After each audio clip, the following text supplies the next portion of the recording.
কি সুন্দর একটা রৌদ্রোজ্জ্বল দিন, তাই না? আসলে কি সুন্দর বললেও কিন্তু গরমটা কিন্তু প্রচণ্ড রকমেরই ছিল। তো আসসালামু আলাইকুম, কী অবস্থা সবার?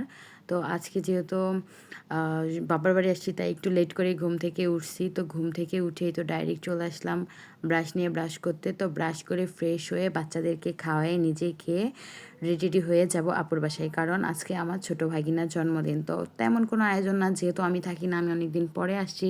তো তার জন্য আমি একটু যাবো ওর বাসায় যেয়ে তো একটু ওর সাথে একটু আনন্দ ভাগ করে নেব, এই এতটুকুই। তো এই তো খাওয়া-দাওয়া করে গোসল-টোসল করে বাচ্চাদেরকে গোসল-টোসল করাই এই তো আমরা সবাই মিলে রেডি হয়ে রওনা দিলাম আপুর বাসার উদ্দেশ্যে।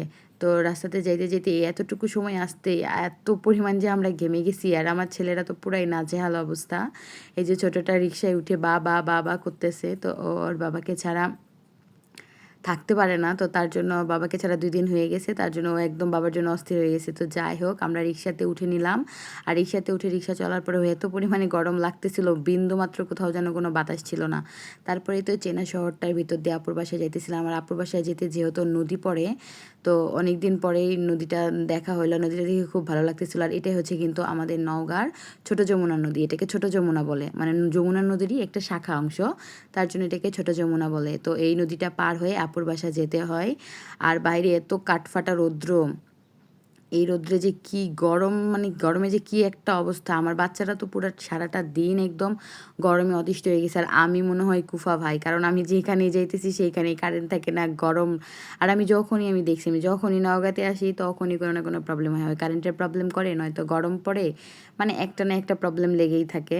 তো তারপরে এই তো তাজের মোড় পার হয়ে আমি আপুর বাসায় চলে আসলাম। আর আপুর বাসায় যেহেতু আমি এসেছি, তাই আমার আরও ২ টা ভাবি আছে, ভাই আছে, তো তারাও আসবে। তো তারা এখনও আসেনি। আর আমি আগে যাইতেছি কারণ এই তো বললাম বেকারদের কোনো শান্তি নাই। যেখানেই যাই তাদেরকে যে বলে না, ঢেঁকি স্বর্গে গেলেও ধান ভাঙে, সেরকম আমারও অবস্থা। যেখানেই যাই ভাগিনা আমার আবদার করে রাখছে যে সে নাকি আমার কাছে গাড়ি কেক খাবে। তো তার জন্যই আমার আগে যাওয়া, যে আমি আগে গিয়ে কেকটা ডেকোরেশন করতে হবে। আর আপু তার রান্না-টান্না সব রেডি করে রাখছিল সকালবেলায়। তো আমাদের যেতে, যেতে অলমোস্ট তখন প্রায় ১২টা বেজে গেছে। তো আপুর বাসার সামনে একদম চলে আসছি। আপুর বাসা যে কতদিন পরে আসলাম অ্যাকচুয়ালি আমার নিজেরও মনে নেই। কারণ ওইভাবে না কখনো আসা হয় না। আর এখন যেহেতু নিজেই দূরে থাকি, তো আসবো আর কি। যেই কয়দিনের জন্য আসি বাসায়, এসে একটু বাসায় থেকে কোথাও তো বের হওয়া হয় না, তার মধ্যেই যাওয়ার সময় চলে যায়। তো আর যাওয়া হয়ে ওঠে না। তো অনেকদিন পরে আপুর বাসায় আসলাম। এই তো এসে আমার ছেলে আবার ভাগিনা একদম গল্পে মজে গেছে। তারপরে কিছুক্ষণ রেস্ট করার পরে আরও সবাই চলে আসলো। আসার পরেই তো আপু আমাদের দুপুরে খাইতে দিছিল। খাওয়া-দাওয়া শেষ করে ওই যে বললাম ঢেঁকি স্বর্গে গেলেও ধান ভাঙে।